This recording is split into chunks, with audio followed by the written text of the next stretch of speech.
primera vez que vengo a un espacio tan íntimo y me encanta ver así, como dirían los franceses, petit comité. Muchas gracias. Les quiero empezar, para empezar esta charla, ¿me escuchan todos? ¿Sí? Les quiero contar que en el 2004 hice un proyecto que se llama Bocas de Ceniza. Quizás algunas personas aquí hayan visto Bocas de Ceniza. Es un video donde sobrevivientes de masacres y testigos de masacres componen sus propios cantos y en el video cantan a capela. Y para hacer ese video yo tuve que viajar al Chocó. Esto fue en el 2003-2004.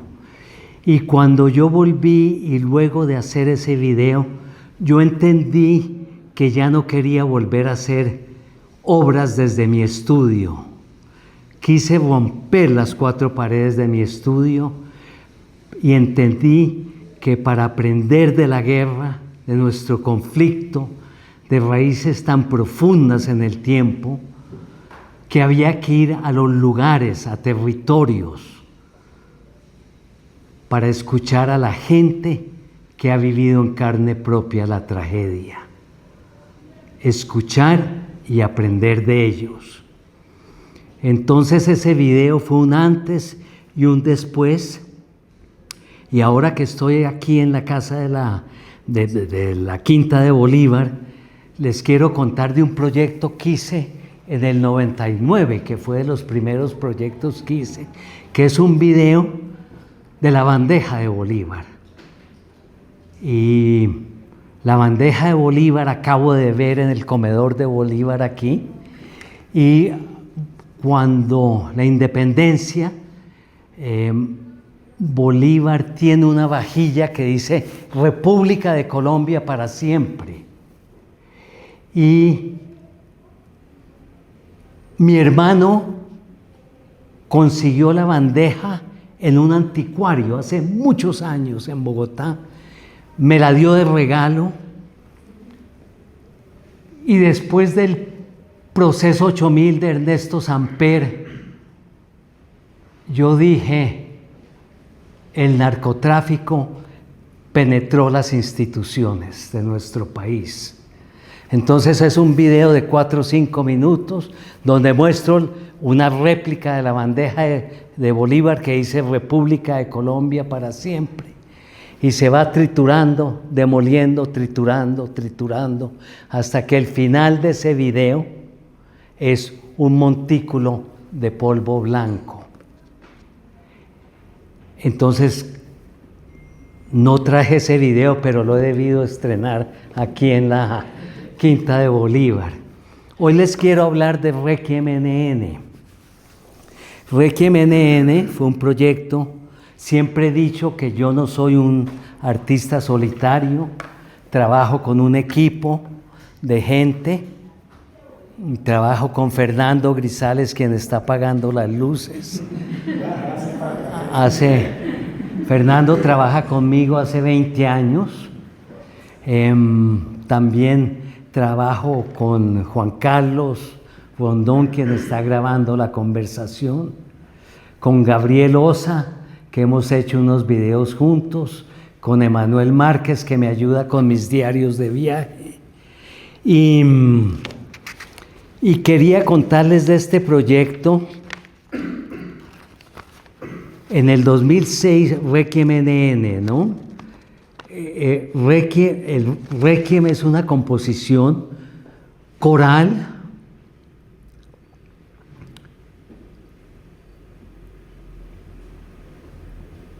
una misa para los difuntos. Y hay bellezas de Requiem, de Mozart, de Brahms, pero mi favorito es uno que es de Fauré, una belleza de Requiem, de cantos corales. Y En el tiempo, en el periódico El Tiempo, creo que fue en el 2006, en ese lejanísimo 2006, leí que en Puerto Berrío, Antioquia, a orillas del río Magdalena, habían tumbas milagrosas de NNs. Entonces, yo le dije a Fernando, nos fuimos, vamos a ver qué ocurre en Puerto Berrío, Antioquia. Y fue un proceso que duró 7 años. Nos gusta hacer proyectos que son procesos largos para aprender, para escuchar y compartir. En esos 7 años fuimos a muchos otros cementerios en el Magdalena Medio.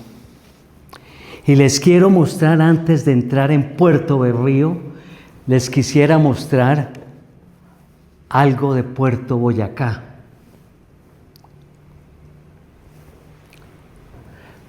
Puerto Boyacá fue el ombligo del paramilitarismo en el Magdalena Medio. Esta valla duró muchos años en Puerto Boyacá, a la entrada de Puerto Boyacá. Y cuando entramos al cementerio, pues hemos ido varias veces, como vamos a ver. Entramos con mucho cuidado. Yo creo que la primera vez que fuimos fue en el 2007, 2008. Y encontramos que las 2 tumbas más sobresalientes, es un cementerio pequeño, bien cuidado, bien cuidado.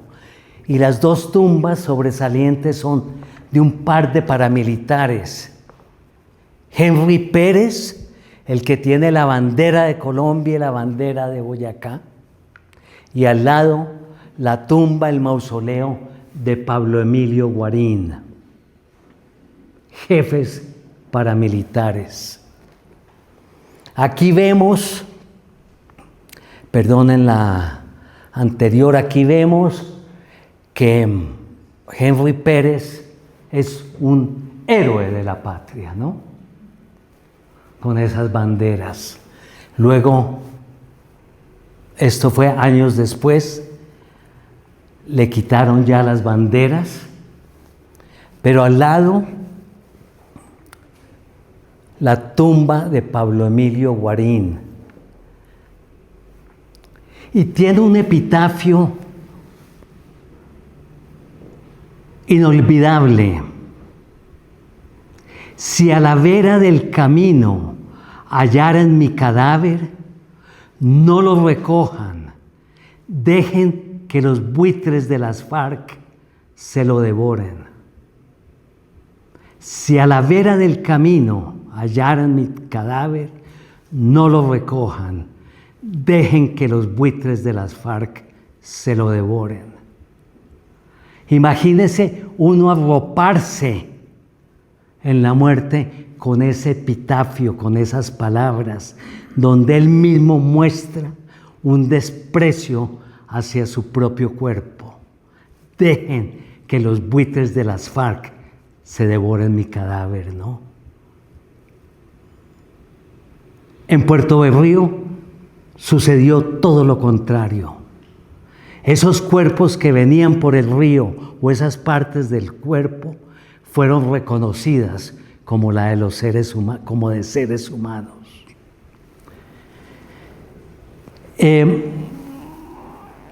Yo creo que en este epitafio se cristaliza el desprecio que en nuestra guerra se le ha dado al cuerpo del ser humano. Son cifras indescifrables de desaparecidos los que tenemos en Colombia. Próxima imagen. Y a unos 100 metros, 150 metros caminando de esos mausoleos del paramilitarismo, de estos 2 paramilitares, está esta tumba, Las Milagrosas. Y la historia detrás de estas tumbas es que fueron dos guerrilleras que murieron, unos dicen en combate, otros dicen que llegaron por el río Magdalena, las recogen, las entierran, próxima imagen, y es la tumba más visitada de Puerto Boyacá y donde la gente le pide favores. Por favor, va cambiando, ¿no? Va cambiando la tumba, la van cuidando, flores, adornos. Y creo que aquí, no sé si ustedes alcanzan, creo que esto fue ya en el 2010, que alguien le puso el nombre de Catalina y Valentina a las dos guerrilleras. Parece que están desmembradas y que me decía alguien,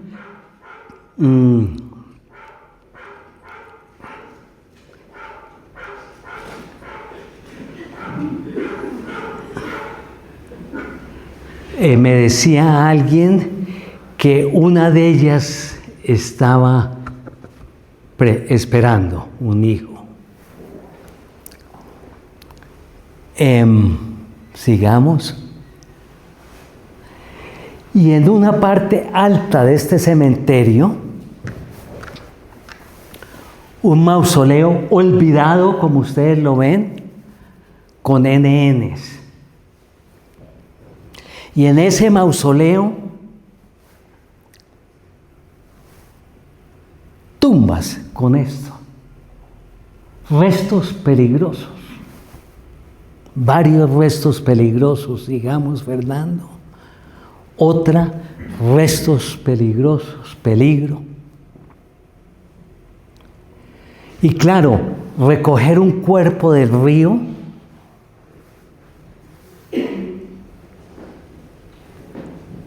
y esto me lo dijo el ex paramilitar Julián Bolívar en la cárcel de La Picota. Cuando él supo de este proyecto, me invitó a conversar con él. Fui allá, me llevó la profesora María Clemencia Castro de la Universidad Nacional, quien estaba haciendo una investigación con ellos. Y yo le pregunté a Julián Bolívar, que fue jefe del bloque central del Magdalena, o sea, de ahí, del río Magdalena, de esta zona, ¿usted qué opina de alguien que recoja un cuerpo del río? Y me dijo dos palabras inolvidables: es un acto heroico. Luego María Clemencia Castro, la profesora, me llevó a la cárcel de alta seguridad de Itagüí, donde estaban presos otros comandantes paramilitares como el Alemán, alias el Alemán, y otros excombatientes rasos, tremendos y macabros de dolor, de miedo. Por eso cuando pinté la escena la llamé El tren de la muerte. 1948, Puerto Berrío, Antioquia, durante la guerra bipartidista que se llama con ese eufemismo la violencia. Por favor. Llegamos nosotros a Puerto Berrío 58 años después, 2006. Entramos al cementerio con mucha cautela, no conocíamos a nadie. Cámaras de fotografía son muy sospechosas en estos lugares donde, por supuesto, ha habido tanta violencia. En Puerto Berrío sacan a los muertos del río, los entierran, los escogen. Ahora veremos tumbas que dicen, les ponen NN, como vemos aquí. Los pintan, los escogen. Miren, por favor, deténganse a mirar la belleza de esta caligrafía de esa persona que escogió a este NN para pedirle favores. La del lado siguiente también es otra belleza. El vaso de agua, porque el ánima siente sed, está en el purgatorio.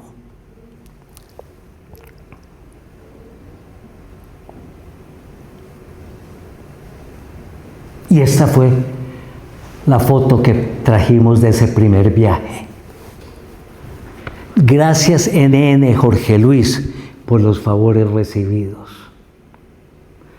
Entonces las personas de Puerto Berrío van, les piden favores, les agradecen y los bautizan, los adoptan. Yo veo esta tumba y yo me pregunto a esta adoptante, yo creo que era una mujer, no la conocí, pero yo siento que ella, con esta tumba que le hizo, ella le está diciendo a ese NN, Jorge Luis, tú estás en mi corazón. Tú estás en mi corazón.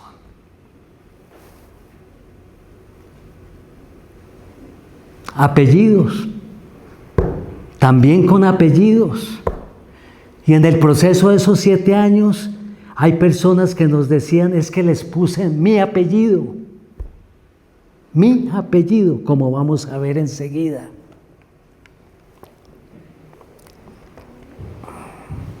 Los nombres extraordinarios, ¿no? Justico Sora.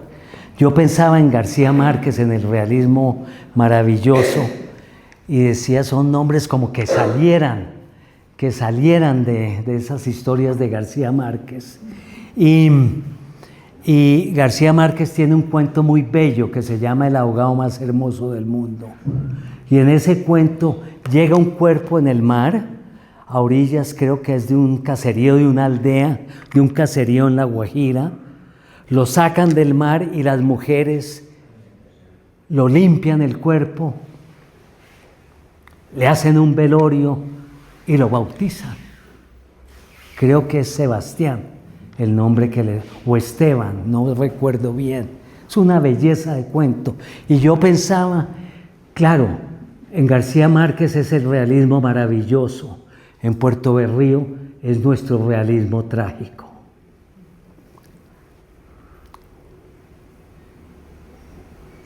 Cementerio, que la misma tumba va cambiando de colores. El mismo adoptante la va adornando diferente. Otra belleza de nombre, Oralbo. Jamás había oído ese nombre. Marta. Una mujer fabulosa, delirante. Me decía, adopté este NN, me dicen que es guerrillero, pero es un ser humano. Es un ser humano. ¿Qué le pide usted, Marta? Uy, que me vaya bien en la vida, que me ayude con el billete, que me vaya bien. Los adoptantes en Puerto Berrío no son los políticos ni los ganaderos, es la gente más marginada de la sociedad, ¿no?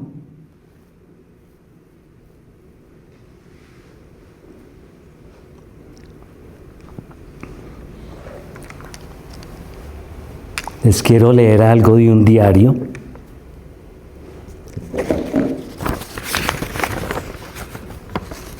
...27 de noviembre del 2013...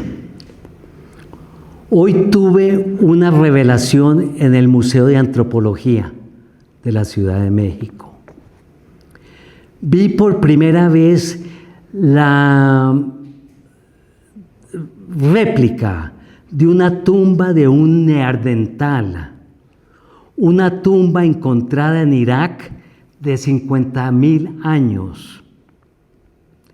Se ve un cuerpo en una pequeña fosa y leí en la ficha técnica del museo que en esta tumba hay grandes cantidades de polen, de flores azules, amarillas y blancas, lo que se ha interpretado como prueba de que se depositaban ramos sobre el difunto. Mi asombro. Los ramos de flores que veo en las tumbas de Puerto Berrío tienen 50.000 años. Por favor, qué linda puede ser la humanidad. Científicamente se ha comprobado que hubo relaciones sexuales entre neandertales y Homo sapiens. 50.000 años tiene este ramo de flores. Sigamos. La señora Inés Carvajal. Uy, elegante esa señora. Delgada, fina, delicada como hablaba. Sus modales. Venga, lo llevo a que conozca mi tumba. Escogido Abel NN. ¿Quién es Abel, señora? Es mi marido.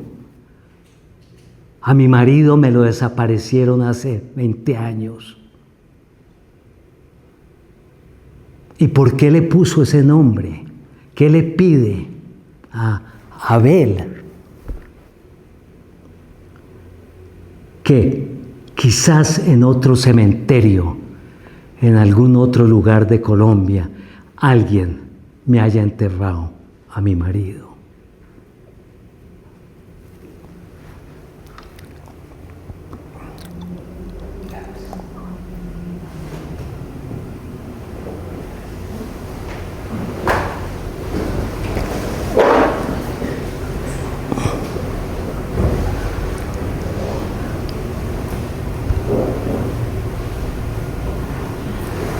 Lucas Fandiño, la señora Gloria. ¿Qué le pide usted? ¿Qué le pidió a Lucas Fandiño? Y me cuenta que su marido era policía en una zona, en zona del Putumayo, en zona roja, y que ella le pide a su NN que por favor le ayude a que lo traigan de vuelta a Puerto Berrío, de donde son ellos. Y él le hizo el favor, y ella lo bautizó Lucas Fandiño. Y esa copa con esas piedrecitas, ¿qué es, doña Gloria? Me fui al río y las recogí para no olvidar por dónde fue que él llegó, de dónde llegó él. Ella me decía que en los años 80 eran las filas y filas y filas de muertos que bajaban por el Magdalena, en la época de Pablo Escobar, y que ella dejó de comer pescado.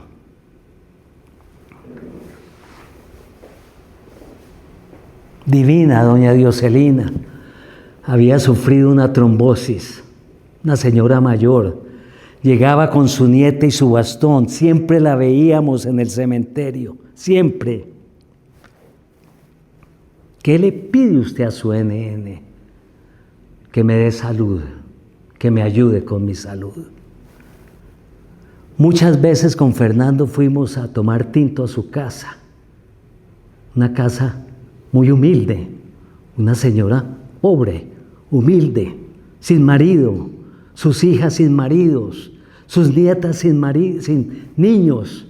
Era una casa llena de mujeres, con el piso de tierra, pero nos brindaba ese tinto con un cariño que se quedó doña Dioselina para siempre aquí adentro. Ya murió.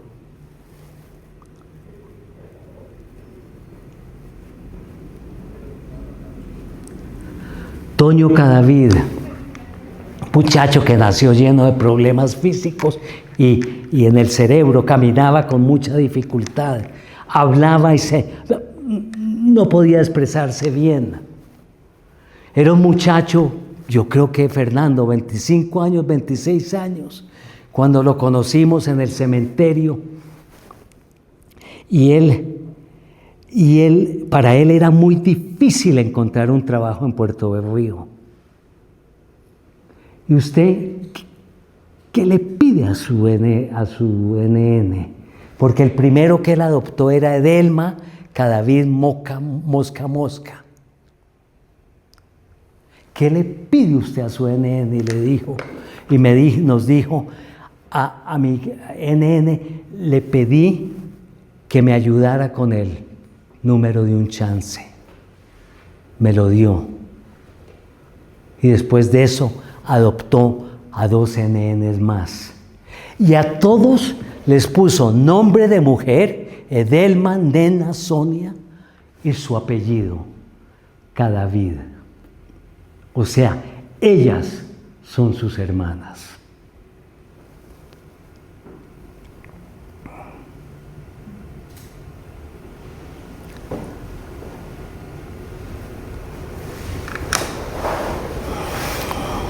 Qué belleza de ramo de flores, ¿no? 50,000 años, por favor.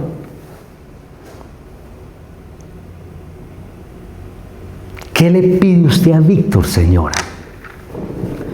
Y me dice ella, yo a él le pido yo le pido a él, a la mamá de él, le dé mucha fuerza por tener un hijo desaparecido. Eso es lo que le pido a él.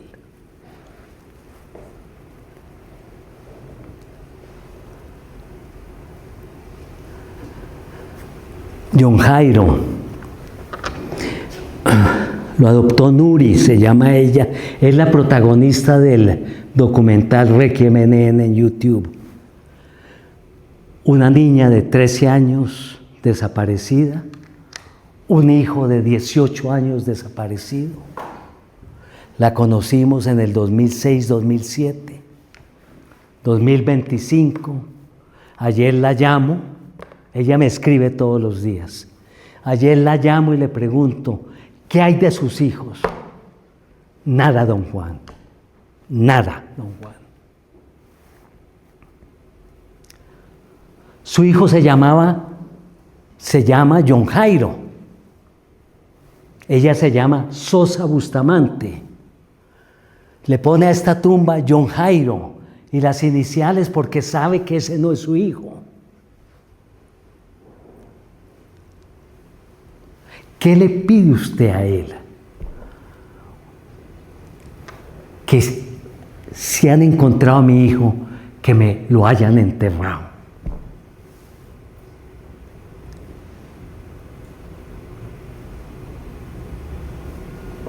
María José, gracias por los favores recibidos. En este cementerio también era importante escuchar a algunas personas que iban. Y allá conocí al primer excombatiente del paramilitarismo en el 2006, Hernán, antioqueño. Con Hernán salimos muchas veces a comer con él, a escucharle sus historias, a no juzgarlo. Hernán, cuénteme de su niñez. ¿Y saben qué recordaba? Que su papá llevaba mujeres a la casa de él, a la casa de su mamá, y que después de acostarse con ellas, ponía a la mamá a cocinarles a él y a la moza.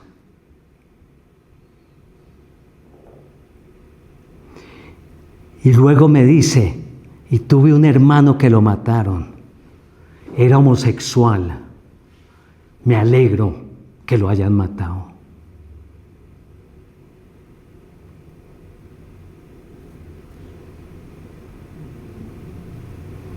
Un alma rota desde su niñez, ¿no?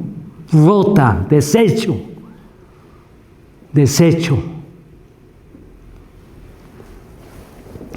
Esta fotografía es una de mis favoritas, porque esas velas encendidas, que son una ofrenda tan bella, en la fotografía jamás se van a apagar.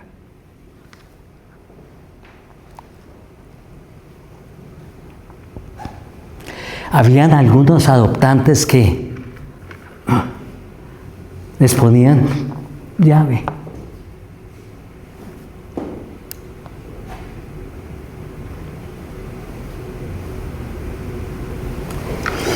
Uy, otra historia, póngame esa otra vez porque quiero leerles. No sé si la traje. No sé. Sí, puede ser la anterior, para leerles algo del diario. Bogotá, 22 de abril del 2007. Volví a visitar el mausoleo de los NN en Puerto Berrío. El cementerio apestaba a muerte. Conocí a Wilmer, un exsoldado. Estuvo 7 años en el monte. Me contó una historia alucinante. Una vez, un sepulturero, al ver el desespero, la tristeza, la enorme angustia de una madre por la desaparición de su hijo, decidió armar con huesos de diferentes esqueletos un cuerpo y se lo presentó. En medio de la angustia y la necesidad de aplacarla, ella dijo: este es mi hijo.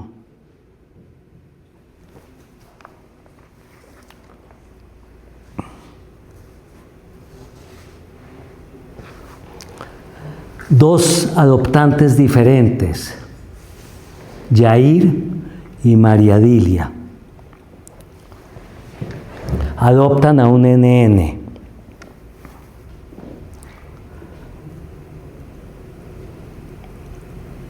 El sepulturero, ella y él no se conocían.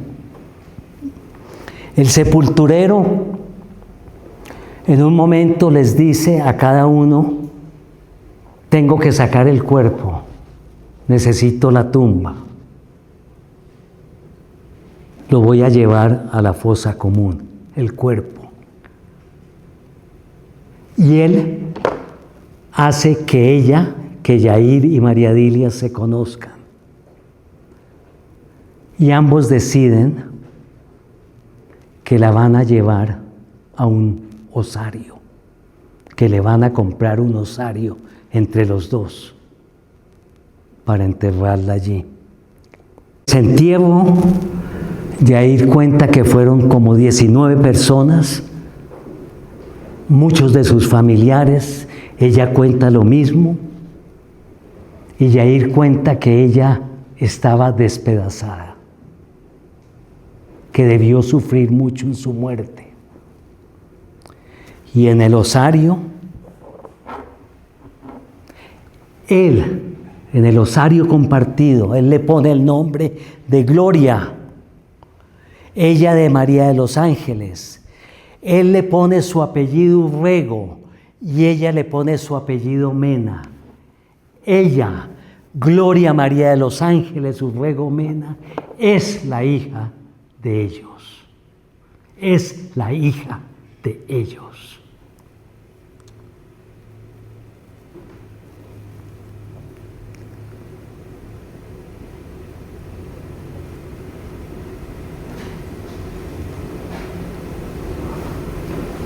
Casa de la Cultura, Puerto Berrío, Antioquia.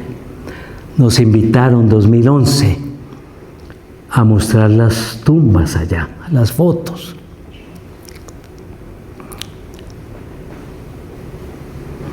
Y frente a ese mural hicimos un mural con los nombres de las personas desaparecidas en Puerto Berrío y de las personas asesinadas en Puerto Berrío. Y eran nombres y listas de nombres, personas.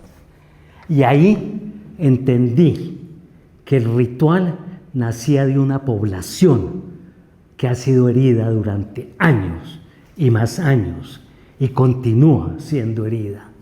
Todavía siguen bajando cuerpos por el río Magdalena.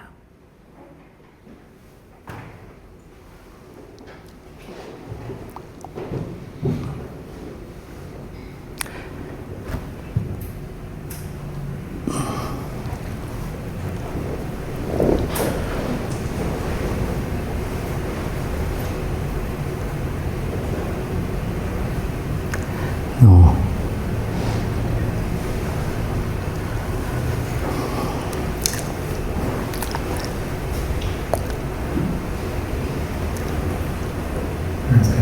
No nos funcionó.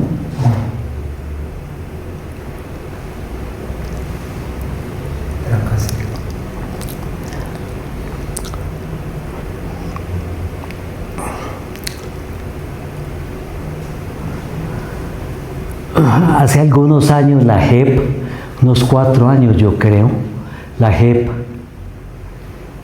hizo medidas cautelares, se llaman, medidas cautelares en este cementerio, porque claro, saben que habían cientos y cientos y cientos de desaparecidos enterrados allí. Y luego la unidad de búsqueda de personas dadas por desaparecidas llegó a Puerto Berrío. Esto es lo que la JEP hizo, ¿no? Esto es de la JEP, lo que hizo la JEP, borrar los nombres.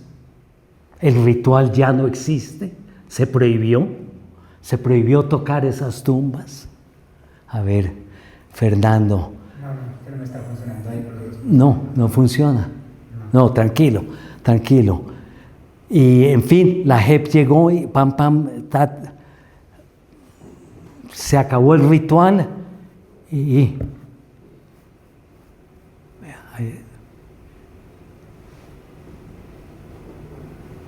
estos son los fragmentos de las tumbas. Rompieron la JEP, la unidad de víctimas, para sacar los cuerpos, que claro, es importantísimo sacar los cuerpos, estudiarlos, identificarlos. De eso se trata. En Puerto Berrío se guardó esa esperanza, ¿no? Pero así quedaron las tumbas. Así quedaron las tumbas. Afortunadamente quedó un archivo, quedaron unas fotografías de un ritual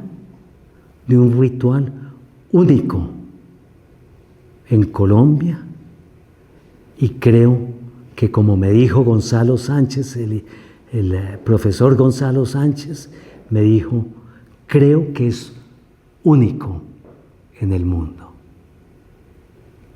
Muchas gracias. Muchas gracias.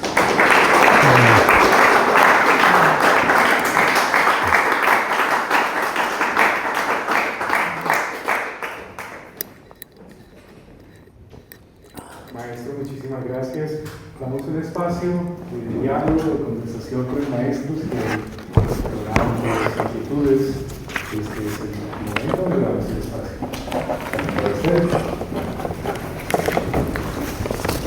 Por favor. A mí me gustaría preguntar algo muy práctico, y es que en muchas de las fotos que tú mostraste, las principales adoptantes eran mujeres, y mostraste unos casos donde eran hombres, pero entonces en los temas así como de los adoptantes, o sea, hay mucha diferencia entre las razones por las que lo hacen las mujeres versus las que lo hacen los hombres con los que te encontraste.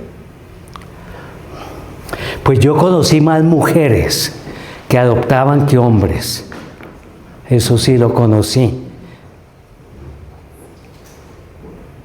Yo me atrevo a decir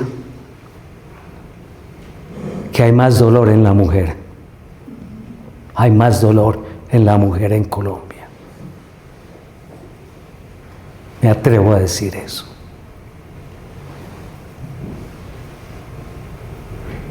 Perdón, yo quiero aportar un poquito también a la pregunta, porque me conocimos en el cementerio también, pero también conocimos, por ejemplo, a varias organizaciones de mujeres víctimas, y están muy presentes como pues en el cementerio, en todas las conmemoraciones, y entre ellas Nuri también, y creo que también pues sí, eran solo mujeres, esa asociación que primero se llamaba Ave Fénix y después se llamaba AME, Asociación de Mujeres Víctimas de la Violencia en Puerto Berrío, y todas Ave Fénix. eran un solo hombre. Ave Fénix. Primero fue Ave Fénix, después Sí. se crearon otra que se llama AME, y eran mujeres, solo mujeres, entonces pues es extraño también, seguramente las mujeres, los hombres pensaban que los hombres eran más desaparecidos, algo así también me parecería. El hombre trae a la moza a su casa. El machismo en este país es una de esas raíces nuestras de la violencia, ¿no? Pero es cierto, todas las mujeres y los nombres de las personas dadas por desaparecidas en Puerto Berrío y los asesinados, fueron las mujeres las que hicieron ese trabajo de darnos los nombres.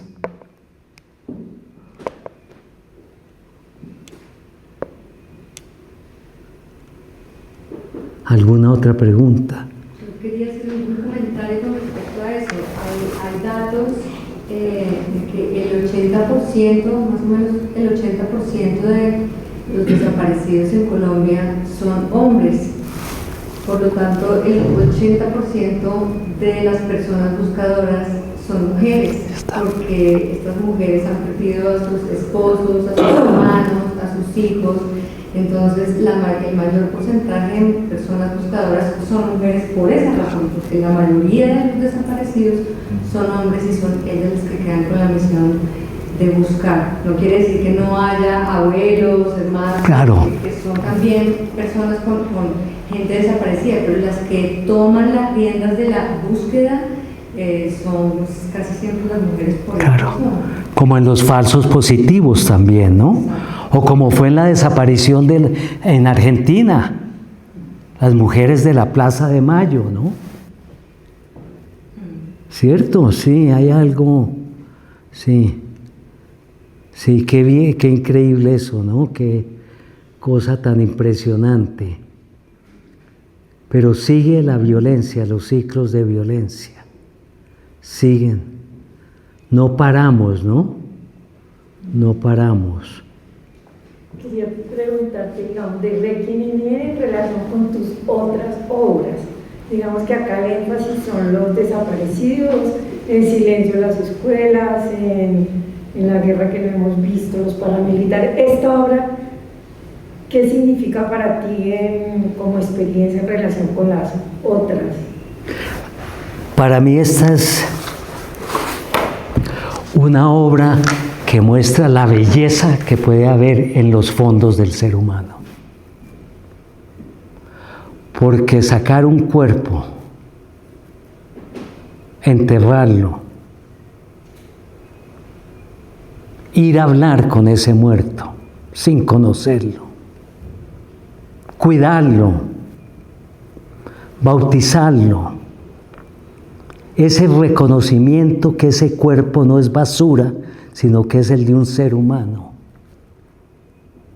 Eso es muy elevado, muy, muy elevado. Y yo creo que este ritual en Puerto Berrío sale de la necesidad que fue responderle a la violencia que ellos han vivido,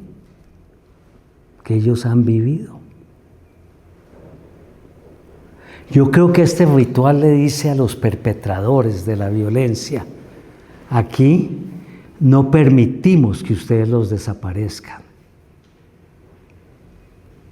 Aquí los enterramos, los reconocemos como seres humanos, los bautizamos. A algunos les dimos nuestros propios apellidos. Ellos son nuestros, los volvimos nuestros. Yo creo que es una historia de mucha profundidad y mucha belleza. Qué bello puede ser la humanidad. A veces.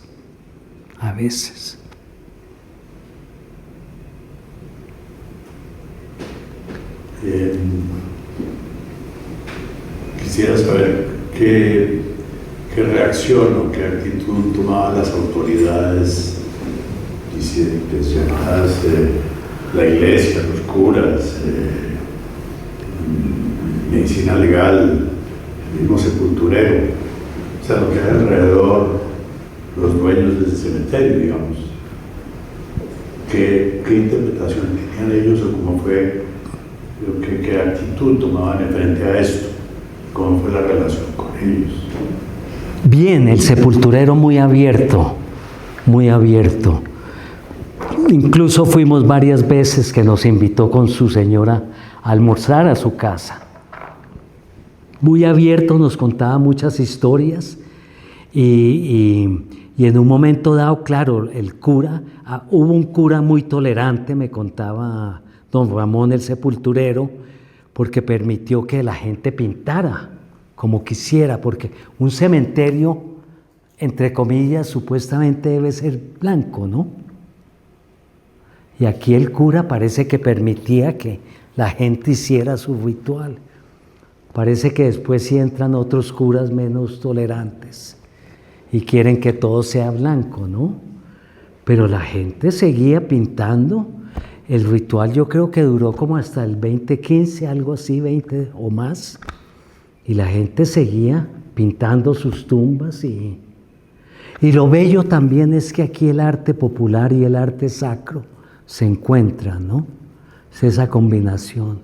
Y eso es muy bello, por eso esas tumbas son muy bellas visualmente también y son muy profundas, pues porque es el arte sacro y el arte popular, ¿sí?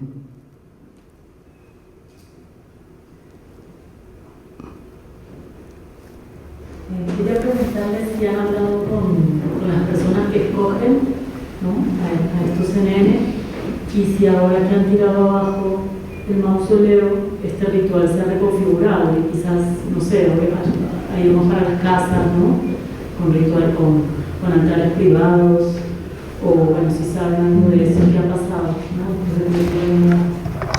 ¿no? Yo creo que, por ejemplo, Nuri, la tumba de John Jairo S.B., yo le pregunté a ella, ¿y usted qué sintió cuando le sacaron a su NN?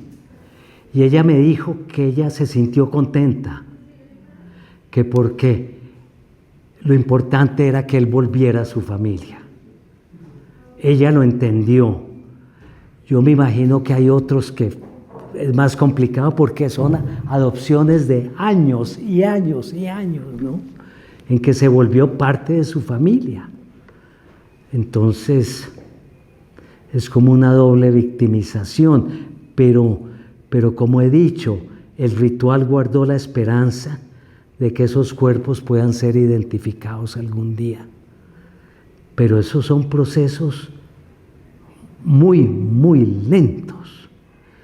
De los 100, la unidad de búsqueda de personas dadas por desaparecidas, creo que me contaron que han sacado como 125 cuerpos y durante muchos años, ya varios años, y solo a 2 los han podido identificar. Esos son procesos. Esto no se termina en este país nunca de identificar a los NNs, nunca. Es una tragedia que nos viene desde los años 50, que yo sepa, desde la violencia bipartidista. Y lo que me pregunto yo es, ¿hasta cuándo? ¿Hasta cuándo vamos a seguir en estos ciclos que se repiten y se repiten de violencia? ¿Hasta cuándo?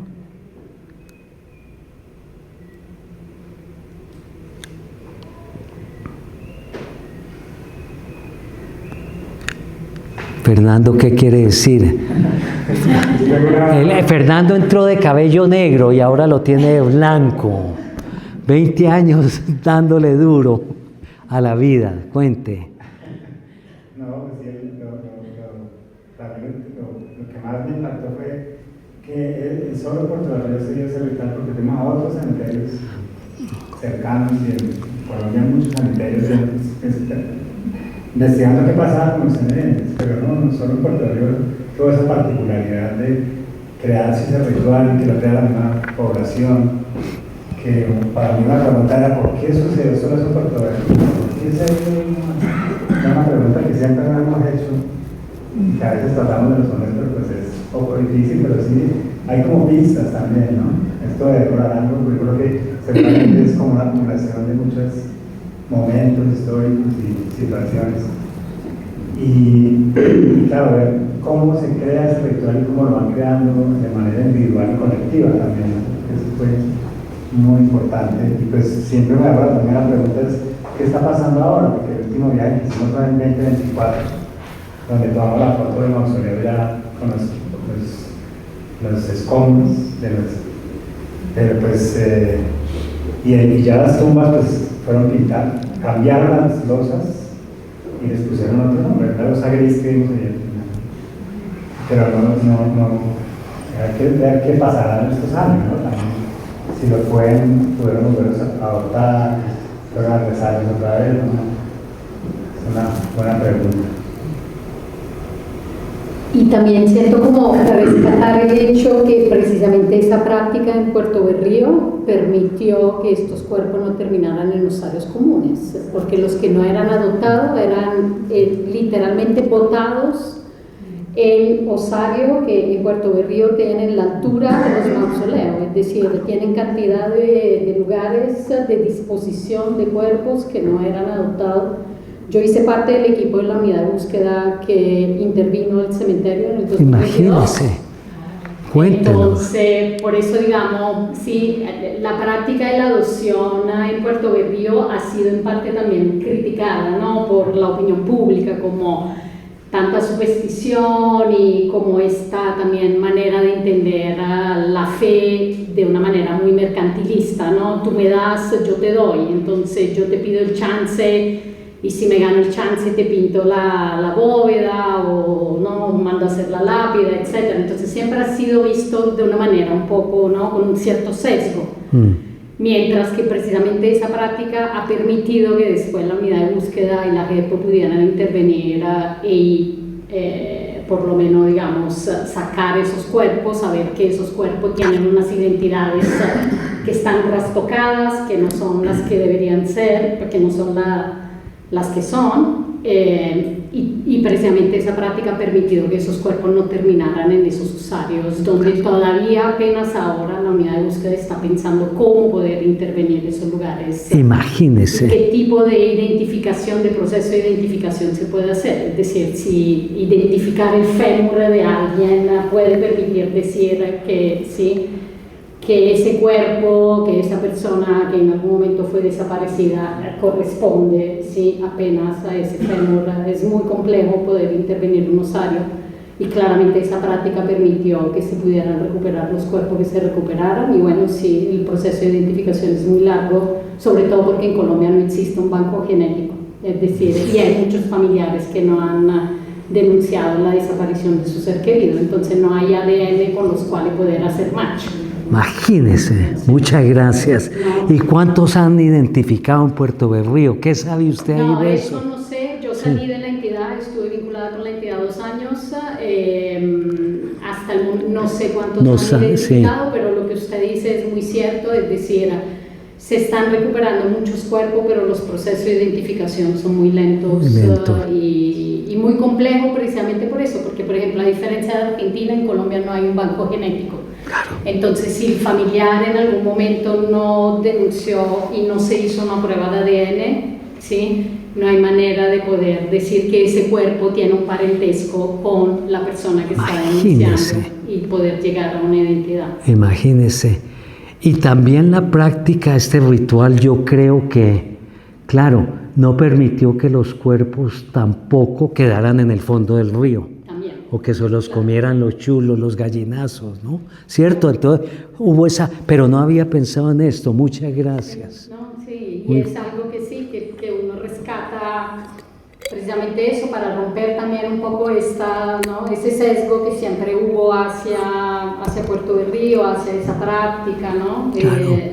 Y que precisamente, bueno, esa práctica permitió que esos cuerpos se guardaran, se mantuvieran también en ciertas condiciones que permite como poder ojalá llegara a una identificación. Sí. Y hubo múltiples favores que pedían. Por ejemplo, el de la señora, ayúdele a que usted le ayude a su mamá a soportar el dolor de tener un hijo desaparecido.